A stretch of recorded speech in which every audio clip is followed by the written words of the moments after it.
What's going on, Walking Dead family? I'm the Viking, and this is my review and breakdown for The Walking Dead Season 11 Part 1 finale. This is a pretty good finale, but we have to wait until February for the next part in this final season, which is a shame, but this was a good, solid episode with a huge cliffhanger.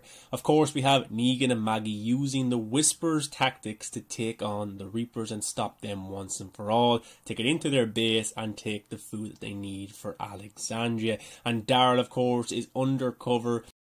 He has definitely gained their trust, and he does love Leah, but that relationship is tested by the end of this episode, which we'll get into. But I love that Maggie and Negan are using the Whisper tactics. I love that they just haven't abandoned it or forgotten about the Whispers. I love that this is carrying on into the next storyline, into The Walking Dead, because it's a pretty effective strategy, and in this episode it does work to a degree, so that was pretty cool. But Pope sees something different about the Walkers. He was like, she has turned the dead against the living, talking about Maggie. So he sends out one of his guys by himself to try and move the Walkers along. You know, he said he's done it before, but not like this, because there's actual people within this herd of Walkers.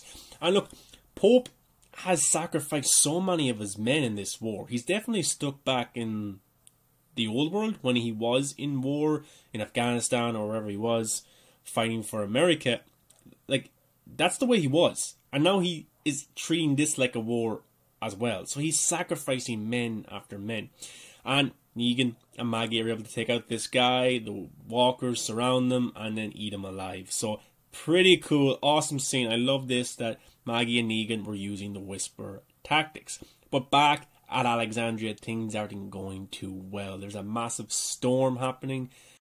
They're trying to board up the houses so they can stay safe, but the storm is just too bad, and it eventually knocks down the wall that has been weakened and that we've seen in the last few episodes, them trying to rebuild. So that's a bad thing, because of course the Walkers will get through. And I think you have Aaron, Carol, Connie, maybe Magna as well. A few of them go out to try and rebuild that wall. We don't get to see that in this episode though, so I'm guessing we get to see it in episode 9 of part 2.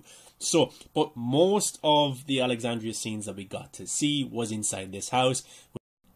We have the kids keeping each other safe. You've got RJ, you've got Herschel Jr., you've got Gracie, and you've got Judith. Also, Connie in this episode wanted to go with the group to fix the wall. And it was interesting how she said she wanted to go with Carol, because Carol blamed herself for Connie's death because she thought she was dead, but she was actually trapped in that cave. So it's a good sign that Connie maybe has forgiven Carol, and Carol, you know, she's gone through a lot, so it's good to see those two characters maybe forgive and forget and move on and work together. So that's awesome to see. And of course, Judith, being as brave as she is, wants to go and help, but Carol convinces her to stay because the other kids will need her and the people in the house will need her, which they do by the end of the episode. But then she gets kind of trapped in the basement, which we'll get to. But yeah, I like these connections. You know, before it used to be Rick and Michonne, but I love how Rosita and Carol and Daryl and Maggie are all mentors to Judith. And then Aaron and Gracie asking her father not to go and build the wall, and Aaron's like, I have to do this to keep everybody safe. So it's great to see. I like Aaron as a character. I think he's a really, really good, likable guy.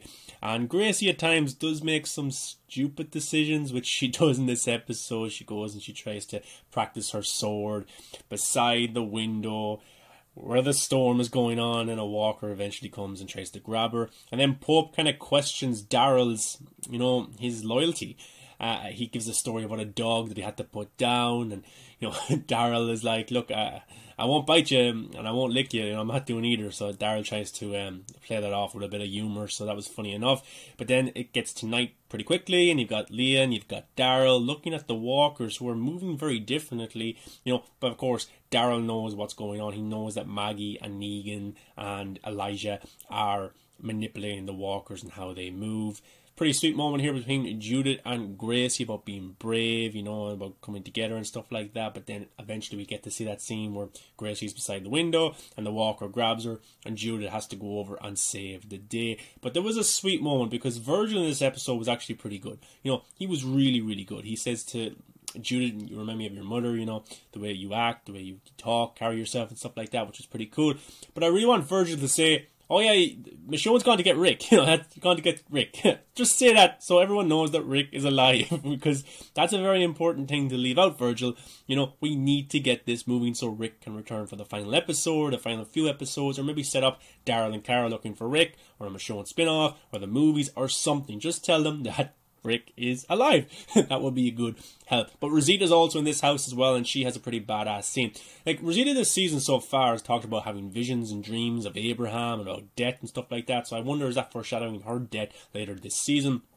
Daryl, of course, tries to make a way for, you know, Negan and for Maggie to get in within the walls, takes out this Reaper right here and tells them, or actually Father Gabriel was, because Father Gabriel wanted to go to the tower and he has a sniper in this episode as well. So Daryl clears that kind of part of the Reaper location so they can get in. So that was pretty cool scene from Daryl. You know, that guy he's been sweet talking the last few episodes, giving cigarettes to and stuff like that. He ends up killing him pretty brutally with his knife. So yeah, but Daryl has played this really well, and I was like thinking to myself, oh, is somebody going to see Daryl and just give me anxiety and stuff like that? But luckily enough, nobody did. Then you have Negan and Elijah outside, but what the Reapers have kind of has a defense mechanism is they have landmines all over the area, and so some of the walkers walk on these landmines and they blow up, obviously. And of course, you know, Negan and Elijah will probably let other walkers walk in front of them so they don't get blown up, but one blows up near to them and Elijah gets cut, so he might end up dying in the next episode.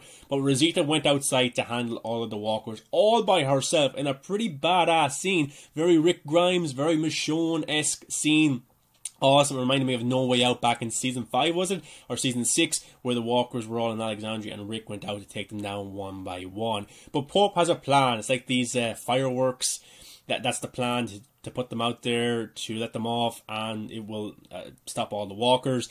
But Daryl knows time is running out for him to own up. So he tells Leah, look, I've been undercover, I know those people, we need food, there's people back home, I need to keep them safe. Look, we need to take out Pope, nobody else dies, just come on, Leah, I love you, basically, let's just do this. And Leah's a bit annoyed at Daryl for lying, but then she's a little bit annoyed at Pope because more people are dying. Pope is literally killing their family.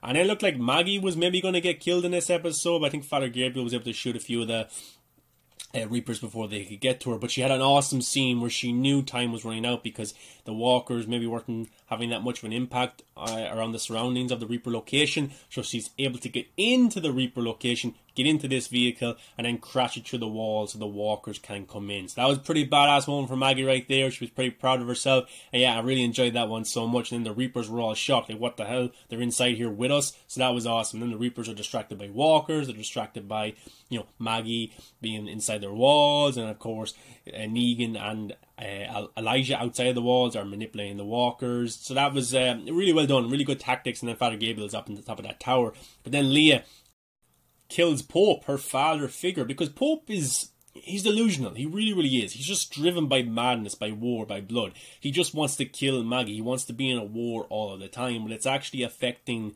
their family. And it was an awesome shot here of Gabriel in that tower taking down a few of the Reapers with that sniper. So that was pretty awesome from Father Gabriel. He's a pretty badass character this season, and he ends up saving Maggie as well. And Maggie, her plan has kind of worked, but by the end of the episode it might not. So I don't know if they're going to get the food or not. This could be a failed mission in terms of getting food for Alexandria. Alexandria is in a pretty bad place right now with the walls coming down, no food. Yeah, so they need to do something pretty quickly about that. And then Leah just kills Pope. She kills him, you know, because she realizes that she loves Pope. Pope is a father to her, but in the end, he's affecting that family because he is, like at the start of the episode, he just made that guy go out there on his own. He ended up being dead. And then when we first got to meet Pope earlier this season, he gets one of his family members and puts him into the fire head first. So like, he is pretty insane, and it probably was the right decision from Leah to take out Pope. But I am disappointed we didn't get to see Pope fight maybe Daryl or meet Father Gabriel, because I think there could have been really cool conversations between him and Father Gabriel, and also a fight sequence between him and Daryl would have been awesome as well. But he seems more like a dictator. He tells people what to do rather than fight himself. And then Daryl thinks everything is okay, then Leah will join him, leave with him, coming back to Alexandria or something like that, but she does not want to. She wants to stay with her family, which is the Reapers. Probably only 4 or 5 of the Reapers left, but she wants to stay with them. She is annoyed at Daryl for lying, and she lets Daryl live, and Daryl lets her live, obviously, but she calls it over the walkie-talkie to the rest of the Reapers that Pope is dead. Daryl killed Pope. Daryl was working for the enemy. So that moment there between the two, they just stare at each other. That relationship will probably be never fixed now again. I don't think it will be anyway, because they really test their limits with each other, and Daryl is disappointed, but he ends up leaving anyway. Carver's here as well. You know, he really likes Leah, I think, and he hates Daryl, so he loves this moment big time.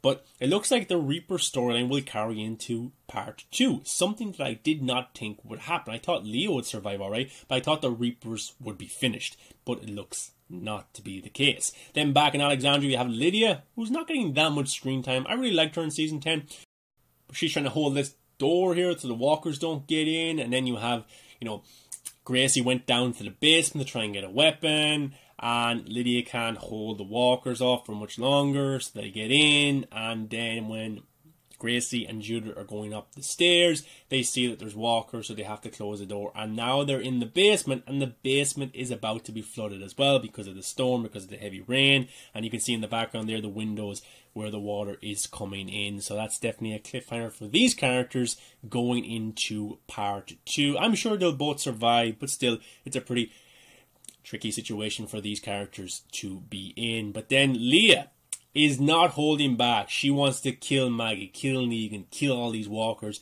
and she's going to use this kind of fireworks display to take them all out, and she stares and has a confrontation with Maggie, and Maggie is shocked, and the episode ends just really like this. You know, we don't know what's going to happen next. We get to see a few of the fireworks come out of this thing, and then the episode ends. Now look, Maggie's not going to die, Negan's not going to die at all. Those characters will not die. If there's any time those characters will die, it will probably be in part 3 if they die at all. So look, it's not a massive cliffhanger because we know they're going to survive. But Elijah could die because he's already hurt. He's already got that kind of closure about his sister. So he's a character that probably will die. But Maggie and Negan, for me, are pretty safe enough. So I think they get out of this. I think Daryl gets out of this as well. They go back to Alexandria. And maybe the Reapers are on their tails then at that stage. Something like that will happen. The season 11 part 2 trailer has been out, which I'll do a breakdown of. But it looks like that these characters survive. You know, but still, why would they put out a trailer saying which characters survive when you're supposed to have some sort of mystery about the cliffhanger? You know, Eve was kind of in awe about, oh my god, who's going to survive, who's not going to survive, and then they release a trailer like the next day saying, oh yeah, this is what's happening next in the next part where we go to the Commonwealth. So yeah, it's going to be interesting. But I thought the Reapers would be finished by now, and I hope a few episodes into part 2 they are finished. I hope they do die. Maybe Leah can stay around at some stage, maybe go off on her own and come back by the end of the season, but I hope the rest of the Reapers are gone forever because it's a storyline that should be wrapped up pretty quickly, and we'll see how that goes. But yeah, guys, I thought it was a pretty solid finale, mid-season finale, you know, of part 1. Some good stuff in there. I really like the Whisperer kind of tactics being used against the Reapers. Maggie had a pretty awesome couple of scenes there as well. Gabriel had one cool kind of scene at the top of the tower shooting down one of the Reapers. Negan didn't have much to do with this episode, which was disappointing. And Leah has turned to full villain right now. She has taken over the Reapers. But I am disappointed that Pope did die. Like, I wanted them to die at some stage, just not yet. You know, I wanted them to have a confrontation with Father Gabriel. I thought that would have been very, very interesting. Or, you know, a fight sequence with Daryl, which would have been cool as well. But look, he died. He's gone now at this stage. But yeah, I enjoyed the episode. Thought it was a solid one. Really enjoyed this first half of The Walking Dead in its last season, which is a shame. But I think they're nailing it pretty well. And I do think by the end of this season, they will nail the ending. I think we will all be pretty happy by what they do, hopefully. But guys, thanks very much for watching this video. I really appreciate it. Subscribe to the channel for all the latest Walking Dead news, rumors, theories, reviews of Fear the Walking Dead World Beyond, and the main show, The Walking Dead, of course.